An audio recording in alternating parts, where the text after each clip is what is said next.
نحمدہ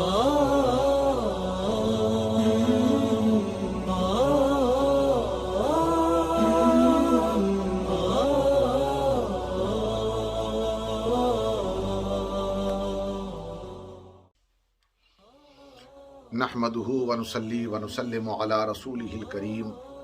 اما بعد فاعوذ باللہ من الشیطان الرجیم بسم اللہ الرحمن الرحیم انما انت منذر ولکل قوم ہاد صدق اللہ مولانا العظیم ان اللہ وملائکتہ یصلون علی النبی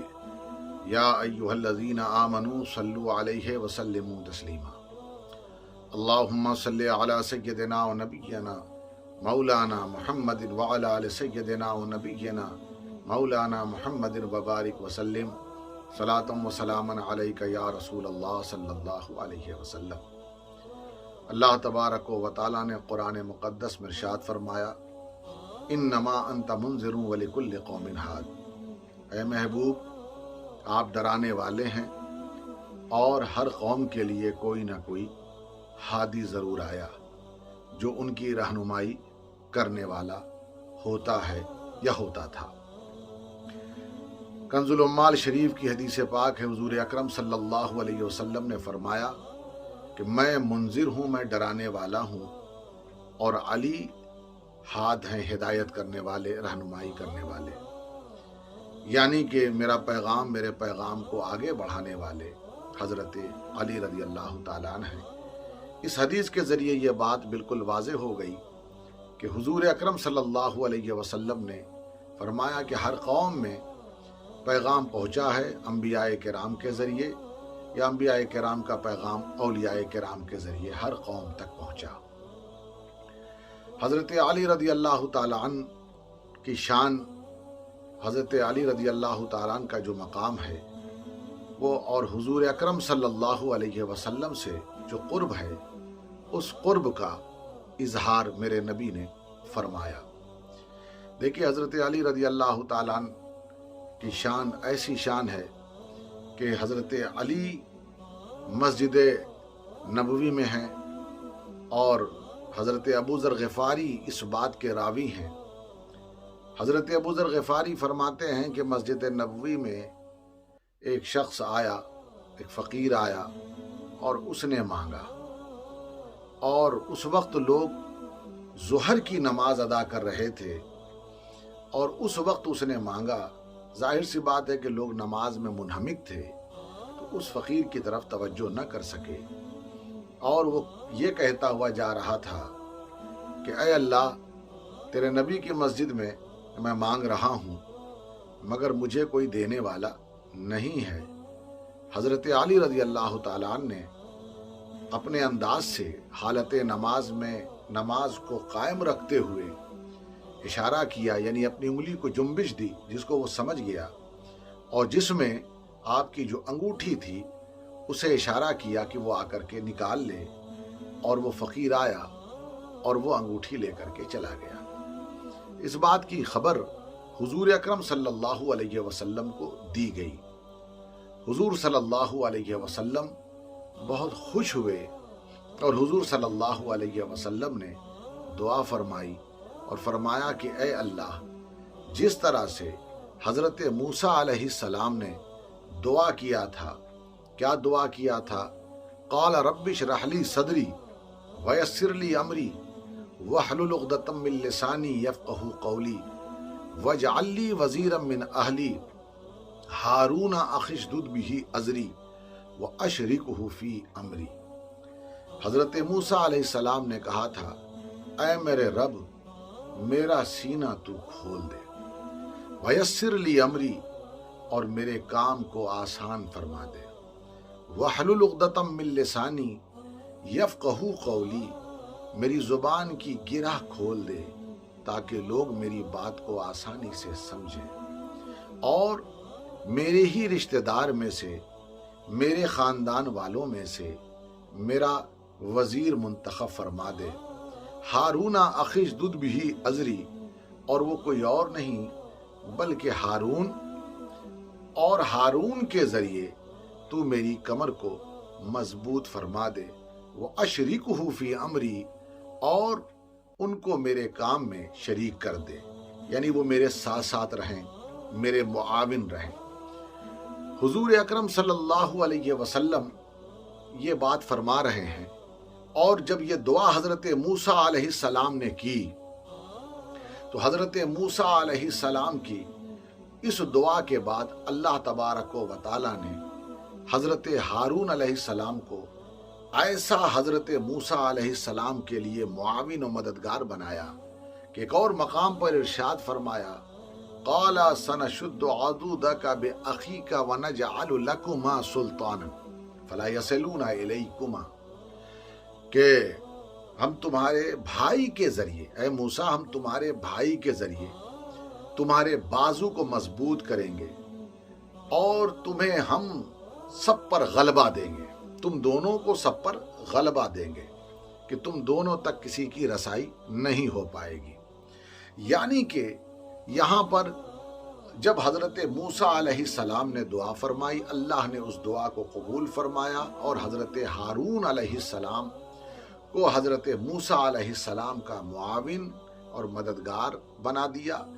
تو حضور اکرم صلی اللہ علیہ وسلم نے کہا کہ جس طرح سے اللہ کی بارگاہ میں حضرت موسیٰ نے یہ دعا کر کے اپنے بھائی کو مانگا تھا کہ وہ معاون و مددگار رہے، اسی طرح اللہ میں تیری بارگاہ میں دعا کرتا ہوں علی کو میرے لیے ایسا ہی بنا دے۔ اور یہ کہنا تھا کہ حضور اکرم صلی اللہ علیہ وسلم پر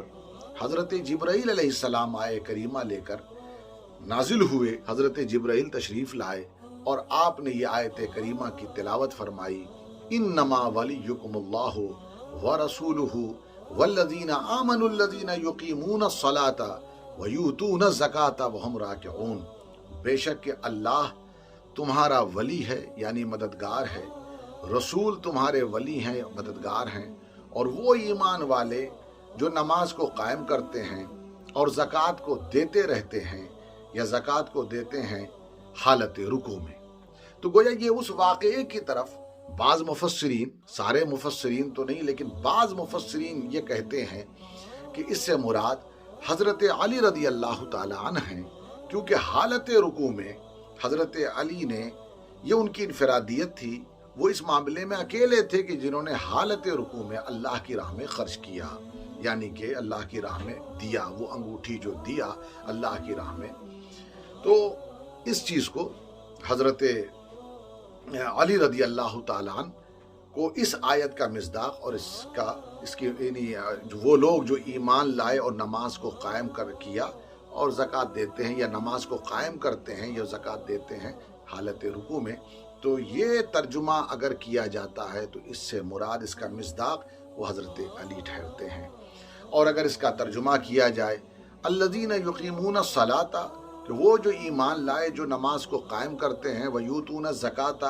اور زکوٰۃ دیتے ہیں، وہم راکعون عاجزی انکساری کے ساتھ، تو پھر اس آیت کا رینج ایسا ہو جاتا ہے، اس میں بہت سارے اخلاص والے بندے شامل ہو جاتے ہیں۔ لیکن اس کے باوجود بھی یہ تو ممکن ہی نہیں کہ آیت کا پھیلاؤ ہو جائے تو حضرت علی اس سے باہر ہو جائیں گے، وہ ان کی شان اپنی جگہ وہاں موجود ہے، ان کی جو وہ انڈیویجوالٹی جو ہے وہ اپنی جگہ پائی جاتی ہے، ان کی جو وہ انفرادیت ہے وہ حالت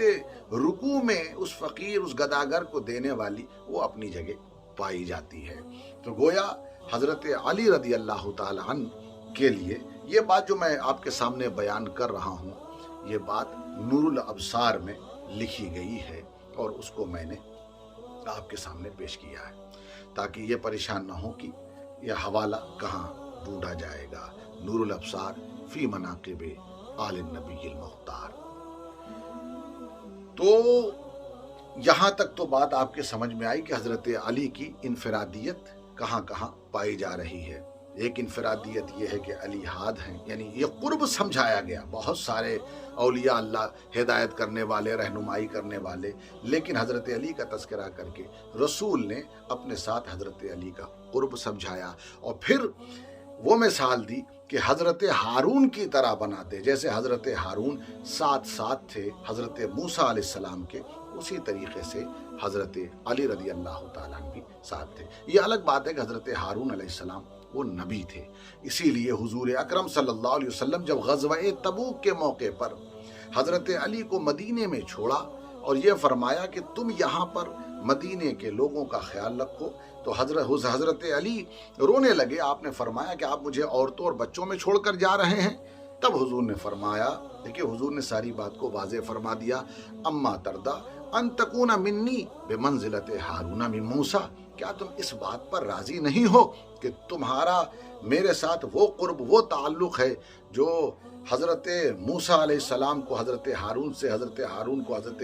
موسیٰ سے تعلق تھا، وہ قرب تمہیں میرے ساتھ ہے، تو کیا اس بات پر تم راضی نہیں ہو؟ ہاں، حضرت ہارون چونکہ نبی تھے، الا انہ لا نبی بعدی، کہ بے شک کہ میرے بعد کوئی نبی نہیں ہے۔ تو یہاں پر حضور اکرم صلی اللہ علیہ وسلم نے اپنے ارشاد کے ذریعے اگر کوئی سوال بھی آ سکتا تھا کہ حضرت ہارون نبی تھے، تو یہاں پر کیا حضرت علی کوئی مثال جو حضرت ہارون کی طرح دی گئی ہے، تو حضور نے اس دروازے کو بند کر دیا کہ حضرت علی حضور کے بھائی ہیں اور حضور کے امتی ہیں، اور حضرت علی رضی اللہ تعالی عنہ ہارون کے جیسے قرب میں ہیں، رشتے کی بنیاد پر ہیں، قریب ہونے کے ساتھ، یعنی جو ان کا قرب، جو تعلق اس بنیاد پر ہیں، اور حضور نے فرمایا مگر میرے بعد کوئی نبی نہیں ہے، تو وہ واضح فرما دیا گیا۔ تو یہاں یہ بات سمجھ میں آ جاتی ہے کہ حضرت علی کی شان کیا ہے، حضرت علی رضی اللہ تعالیٰ عنہ کا مقام کیا ہے۔ آپ کی ولادت 13 رجب المرجب کو کعبۃ اللہ میں ہوتی ہے، یہ بھی آپ کی انفرادیت ہے۔ بعض لوگ اس کو اپنے اپنے انداز سے پیش کرتے ہیں کہ یہ آپ کی انفرادیت نہیں ہے، لیکن ہاں اس تعلق سے اسی کتاب میں خود نور الابصار میں بھی جو لکھا گیا ہے، تو اس میں یہی ہے کہ آپ کی یہ انفرادیت ہے کہ آپ کعبے میں پیدا ہوئے، آپ کی ولادت کعبے میں ہوئی، 13 رجب کو ہوئی۔ تو حضرت علی رضی اللہ تعالیٰ عنہ کی شان یہ بھی ہے کہ حضور اکرم صلی اللہ علیہ وسلم نے ان سے فرمایا کہ انت اخی فی الدنیا والآخرہ، اے علی تو میرا بھائی دنیا میں بھی ہے اور آخرت میں بھی ہے۔ تو گویا حضرت علی کو کمال قرب حاصل تھا حضور اکرم صلی اللہ علیہ وسلم کے ساتھ۔ اللہ تبارک و تعالیٰ کی بارگاہ میں دعا ہے کہ اللہ تعالیٰ حضرت علی کرم اللہ وجہ کے فیضان سے ہم سب کو مالا مال فرمائے، اس وبا سے سب کو نجات عطا فرمائے۔ وآخر دعوانا الحمدللہ رب العالمین۔